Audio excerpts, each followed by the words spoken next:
We we all have something that we're good at or that we do well. My last name is Cook, and guess what? I cook. You know, you've heard it say the proof is in the pudding or is in the putting.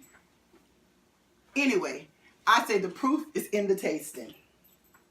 According to Gunther, the pound cake is a British creation that dates back to the early 1700s.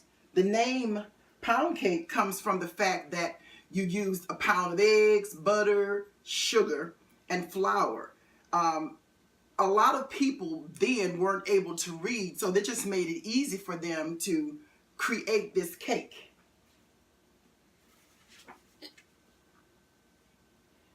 As years went by, the portions of the ingredients used were adjusted. However, the name stayed the same, pound cake, because it caught on. According to Rombauer, baking has a reputation of being more difficult than cooking, and baking is different from cooking. A great baker is attentive to techniques, details, and timing, unable to taste, correct, and create along the way. So you're insistent on proper pan size and fussy about the temperature of everything from the oven to the butter. Because the same ingredients combined in a different order, mixed differently, can result in different cakes or even a fail. Bittman states, baking isn't magic, but sometimes it can seem that way. And baking is fundamentally communal. My daughter-in-law loves pound cake. And now she lives in Virginia. She said that she had been told that there was a teacher who attended school that she works in who made, as they said, a pound cake to die for. So she approached her, asked her if she could make her a pound cake, and she paid for it.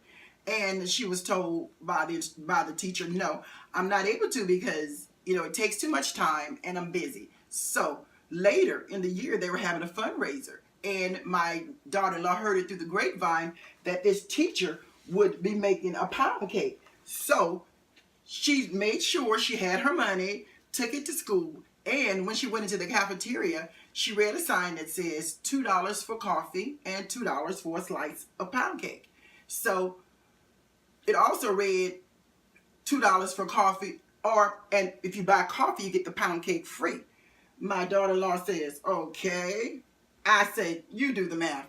Anyway, she bought the coffee, received the free pound cake, bit into it, and she thought she was using her self-talk, the one when you're talking inside your head. And she verbalized instead, and she said, what is this mess? Needless to say, people turned around, and the teacher who had made it, the pound cake, was like a couple of seats away from her. So she was a little bit embarrassed. Well, I told you this story because my daughter-in-law claims I make the best pound cake she's ever eaten. So, first, let's get our ingredients together. We have a recipe that I found in Fannie Farmer's cookbook that I usually make. And it states that I need a half a pound of butter, my butter, 1 2/3 cups of sugar. We need 5 eggs. Also, 1/2 teaspoon of salt, 2 cups of flour, and 1 teaspoon of vanilla. Also, what's required is a 9 by 5 loaf in order to bake the bread in. If you notice, I didn't show you salt because I normally buy salted butter. I know the recipe calls for unsalted, but the reason they do this is because a lot of times salted butter is more expensive than unsalted. Anyway, H-E-B sells their salted and unsalted butter for the same price. So that's why I buy salted. Also, cake experts tell you that if you're going to make a pound cake, that you need to cream. You've already placed the butter in. You need to cream your butter. And as you're creaming your butter, you're slowly adding in your sugar, a little at a time. So once you get this sugar completely added in, get it blended the way you want it, then you start adding in your eggs and blending them in a little at a time. Once you've gotten that done, then you add in your flour a little at a time. And once you've got all that folded in, you add in your vanilla. Okay, again, your eggs and your butter are out at room temperature.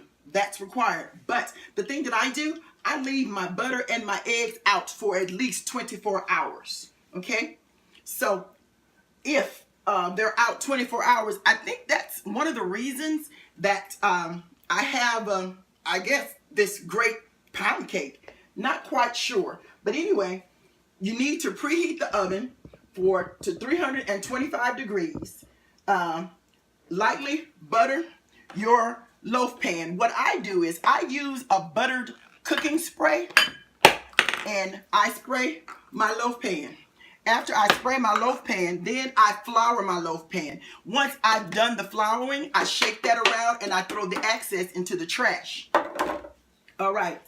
Well, once all that is done, then what we do is we put it together, fold it together, and place it in the oven. But also, I use an electric mixer. I want to make sure you understand that this is, according to experts, a no-no. But I use an electric mixer because I like my pound cake a little bit more airy. And of course, let's look at that finished product.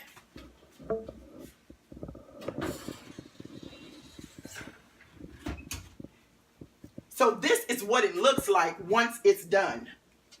And as Bitterman says, baking is fundamentally communal, and I say enjoy.